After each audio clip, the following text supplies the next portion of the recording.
Icône de liberté, muse d'une époque en effervescence, Brigitte Bardot s'est imposée comme l'un des visages les plus marquants de la révolution sexuelle. Célèbre pour ses interprétations envoûtantes de femmes affranchies, provocantes et intensément humaines, elle a bouleversé les canons du cinéma et bousculé les normes d'une société encore corsetée. Bien qu'elle se soit retirée du grand écran en 1973, Bardot demeure un phénomène culturel dont l'aura dépasse les frontières du 7e art. Sa vie, digne d'un roman épique, nous entraîne depuis les salons feutrés et stricts d'une éducation parisienne bourgeoise jusqu'aux projecteurs ardents d'Hollywood et de la nouvelle vague. Mais derrière cette image flamboyante d'icône libre et insolente se cache une femme écorchée par la douleur, les désillusions et les secrets que l'intéressée elle-même n'a pas toujours eu le courage d'affronter jusqu'à aujourd'hui. Restez avec nous, car ce que vous vous apprêtez à découvrir va bien au-delà de la légende. C'est l'histoire intime et poignante d'une femme en perpétuelle quête d'elle-même. Une histoire faite de passion, de rébellion et de résilience. Brigitte Anne-Marie Bardot voit le jour le 28 septembre 1934 à Paris, dans le confort feutré d'une famille bourgeoise du 16e arrondissement. Son père, Louis Bardot, est un industriel autoritaire, un homme de principe, droit et inflexible. Il incarne l'ordre, la réussite, les traditions. Sa mère, Anne-Marie, surnommée Toti, incarne quant à elle l'élégance froide, la bienséance, l'obsession du regard des autres. Chaque repas est un rituel, chaque sourire un masque. Il n'est pas question d'éclat, de larmes, de spontanéité. Il faut tenir son rang.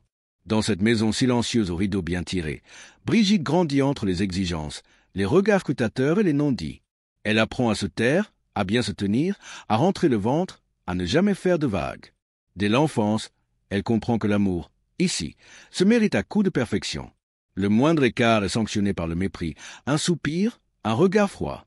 Elle est une petite fille prisonnière d'un monde où l'on préfère les poupées muettes aux enfants bruyants. Mais en elle, quelque chose brûle déjà. Une étincelle, une envie farouche de fuir, de danser, de crier. À 7 ans, elle entre au conservatoire de danse classique. Dans cette discipline exigeante, elle trouve un souffle. La danse devient sa langue secrète, son jardin caché. Chaque mouvement est une révolte, un appel à la liberté. Elle s'exprime avec son corps, avec grâce, avec feu, comme si elle voulait échapper à sa vie tout entière. Très vite, cette passion se transforme en obsession. Elle passe des heures à répéter les mêmes pas, à perfectionner chaque geste, cherchant à dépasser les limites de son corps, à oublier les contraintes imposées par ses parents. La scène devient son refuge, un lieu où elle peut enfin exister autrement que sous le regard oppressant de sa famille. Mais malgré cette évasion, la pression familiale ne faiblit jamais. On lui rappelle sans cesse son devoir, sa place, ses origines. On lui reproche son air rêveur, sa tête trop pleine d'envies inutiles. Une fille de bonne famille ne se donne pas en spectacle, les répète-t-il. Pourtant, Brigitte sait au fond d'elle qu'elle ne sera jamais cet enfant sage qu'ils espèrent. Elle veut le monde, la lumière, la liberté. Elle veut tout briser, tout renverser. Sans encore savoir comment, elle commence à tracer un chemin qui n'a rien à voir avec celui que ses parents avaient rêvé pour elle. À 15 ans, la jeune Brigitte pose pour la couverture du magazine Elle. Elle est belle, mais d'une beauté qui ne ressemble à aucune autre. Elle n'est pas sculptée comme les vedettes hollywoodiennes, elle est brute, authentique, déroutante. Son regard trouble, sa moue boudeuse, sa sensualité innocente attirent l'attention du milieu du cinéma. Très vite, les propositions affluent. Mais c'est une rencontre décisive qui va tout bouleverser. Roger Vadim, scénariste et futur réalisateur, tombe amoureux d'elle et elle de lui. Il la comprend, la révèle, la sublime. Elle devient sa muse, sa créature de lumière. Ensemble, ils défient les normes, brisent les codes et réinventent l'image de la femme à l'écran. En 1956, et Dieu créa la femme explose comme une bombe dans une société encore corsetée par les tabous. Brigitte y incarne Juliette, une jeune femme libre, provocante, affranchie de toute morale bourgeoise. Ce n'est pas un rôle. C'est elle, sauvage, solaire, impudique, indomptable. La France est choquée. L'Amérique est fascinée. Le monde entier retient son souffle. Bardot devient l'emblème d'une nouvelle ère, celle où la femme reprend possession de son corps, de son désir, de sa voix. Les hommes fantasment, les femmes l'envient ou la jugent.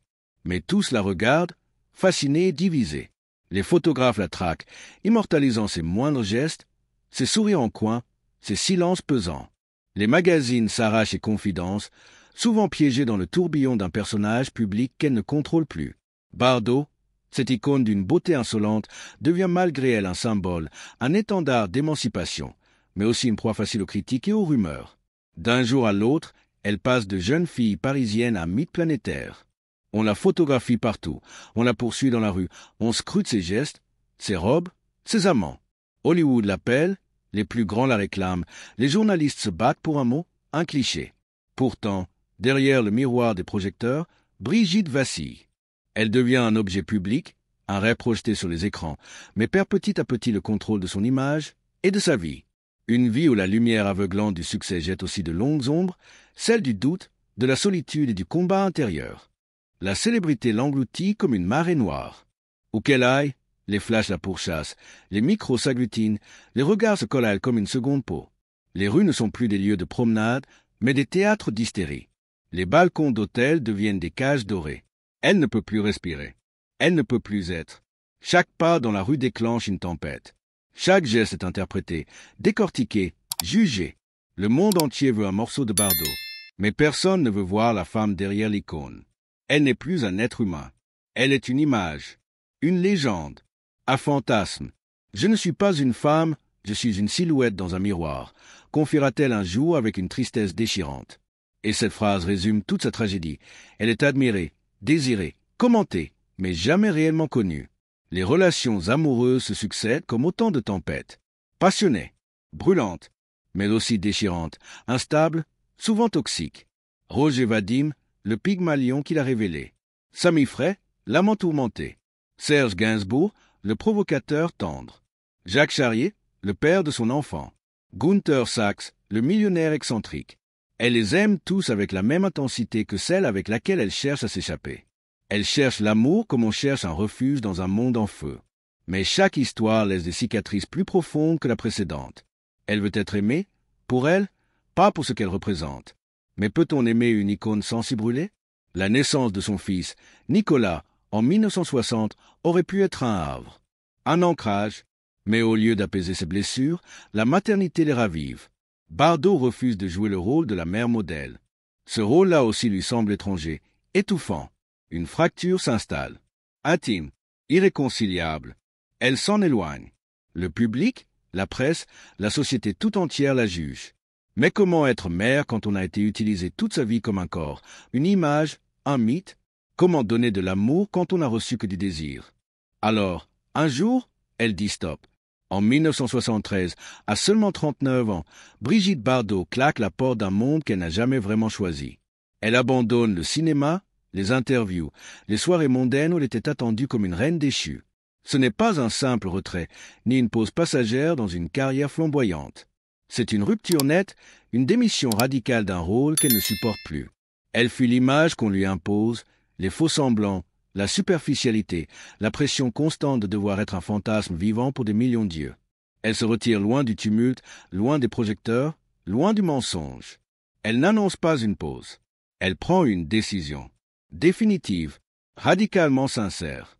Un cri silencieux pour retrouver son authenticité perdue, pour s'arracher aux chaînes d'un système qui l'a transformée en icône mais l'a vidée de son être. Direction la Madrague, sa maison au bord de la mer, à Saint-Tropez. Ce lieu devient son refuge, son île, sa forteresse. Un havre où le temps ralentit, où le bruit du monde s'éloigne. Là-bas, elle renaît, non plus comme muse, ni comme star, mais comme femme, comme être vivant parmi d'autres, fragile mais libre. Elle y vit entourée d'animaux, chiens, chats, chevaux, ces êtres muets mais fidèles, qui ne jugent pas, qui ne demandent rien d'autre que l'attention et la tendresse. Leur présence apaise ses tourments, leur innocence nourrit son combat. Avec eux, elle trouve une forme d'amour inconditionnel, un sens nouveau à son existence. Bardot, l'icône planétaire, devient militante. Elle donne sa voix aux sans-voix. Elle dénonce la souffrance animale, l'indifférence humaine, les cruautés invisibles qui se jouent derrière les portes closes. Elle crée sa fondation, s'engage corps et âme, écrit, parle, combat sans relâche. Une nouvelle bataille, plus intime, plus vraie, qui la définit enfin. Elle est souvent critiquée, parfois incomprise, même rejetée par certains. Mais elle reste droite dans ses bottes, fidèle à elle-même, inflexible dans ses convictions. Sa notoriété, désormais, elle l'utilise pour déranger, pour bousculer les consciences, pour éveiller les cœurs endormis. L'icône s'est effacée. La légende s'est tue. Mais la femme, elle, s'est révélée, plus libre que jamais. Seule, souvent, mais debout, entière, indomptable. Une femme qui a su briser ses chaînes, trouver son propre chemin et vivre enfin selon ses vérités profondes. Brigitte Bardot, c'est l'histoire d'un cri dans un monde qui voulait l'enfermer dans une image, un cadre étroit et rigide où chaque geste, chaque mot, chaque regard devait répondre à une attente précise. C'est l'histoire d'une femme trop libre pour être domptée, trop vraie pour jouer un rôle toute sa vie, trop rebelle pour plaire à tous. Elle fut un mythe contre son gré, une muse qu'on n'a jamais su aimer autrement qu'à travers des posters, des magazines, des clichés figés dans le temps. Un symbole souvent réduit à une silhouette, un visage, une pose.